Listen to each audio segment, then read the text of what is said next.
आता बघूया टॉप 9 मोठ्या राजकीय बातम्या। एकाधिकारशाहीला अमित शहांनी लगाम लावला। शहांनी भाकरी फिरवण्याचं काम केलं। सहकार क्षेत्र शहांच्या नेतृत्वात बदलतंय। उपमुख्यमंत्री शिंदेंचं वक्तव्य। एकाधिकारशाहीला देखील लगाम घातलाय। वर्षानुवर्ष भाकरी फिरत नाही, त्यामुळे ती करपते।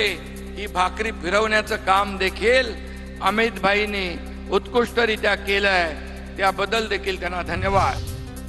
अमित शहा महाराष्ट्रात येण्याआधी राजकीय कार्यकर्त्यांना अटक होते। संजय राऊतांचा आरोप, तर आमच्या कार्यकर्त्यांना अटक झाली। मनसे मराठा आंदोलकांना नोटीस जाते। भयग्रस्त नेत्यांना राज्य करण्याचा अधिकार नाही, राऊतांची टीका। गृहमंत्री अमित शहा हे महाराष्ट्रात नगर जिल्ह्याच्या दौऱ्यावर आहेत। काही त्यांचे कार्यक्रम असतील आणि तुम्ही येण्याआधी तुम्ही राजकीय कार्यकर्त्यांना अटक करता। अशा भयग्रस्त राज्यकर्त्यांना देशावर राज्य करण्याचा अधिकार आहे का? अनिल परबांकडे अजून स्फोटकांचा बराच साठा पडलेला आहे। परबांनी कदमांच्या कुटुंबाबद्दल गंभीर मुद्दा मांडला। चौकशी करा, संजय राऊतांची मागणी। तर नारायण राणेंनी त्यांच्या पोरांना आवरावं, राऊतांचं वक्तव्य। अजून अनिल परब यांच्याकडे बराच साठा पडलेला आहे स्फोटकांचा। मला माहिती आहे काय आहे ते। कुटुंबांना करता मृत्यूनंतर बाळासाहेब ठाकरेंचे आणि बाळासाहेबांचा फोटो लावताय तुम्ही पाठीमागे, लाजाना वाटत? स्टोमुळे 1993 मध्ये माझ्यासोबत घटना घडली। परबांचे रामदास कदमांवरील आरोप चुकीचे। एखाद्याची इतकी बदनामी नको, ज्योती कदमांकडून स्पष्टीकरण। काल त्यांनी जे आरोप केलेले आहेत, म्हणजे आमच्या कुटुंबावरच म्हणेल मी, साहेबांवर जे केलेले आहे ते फार चुकीचे आरोप आहेत।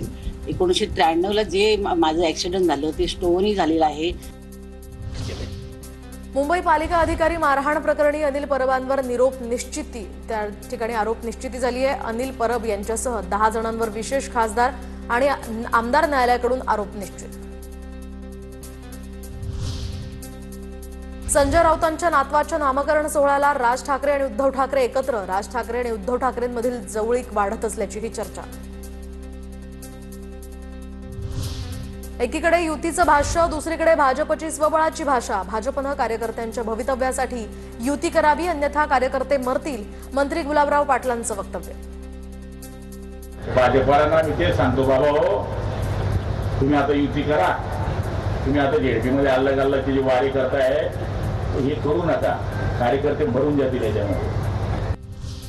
आज ना उद्या पालकमंत्री होईन याची खात्री। रायगडच्या पालकमंत्री पदासंदर्भात गोगावलेंकडून विश्वास व्यक्त। कधी एकदा आमच्या गळ्यामध्ये माल टाकता येते, पण बघूया। आहेत काही अडीअडचणी येतात, त्या दूर करण्याचं काम वरिष्ठ पातळीवर सुरू आहे आणि आज नाही उद्या, उद्या नाही परवा ते होईल असं आम्हाला खात्री आहे।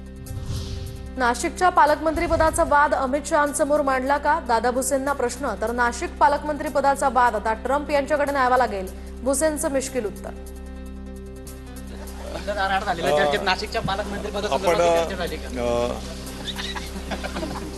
नाही, ते ट्रम्प साहेबांकडे न्यावं लागेल तो विषय।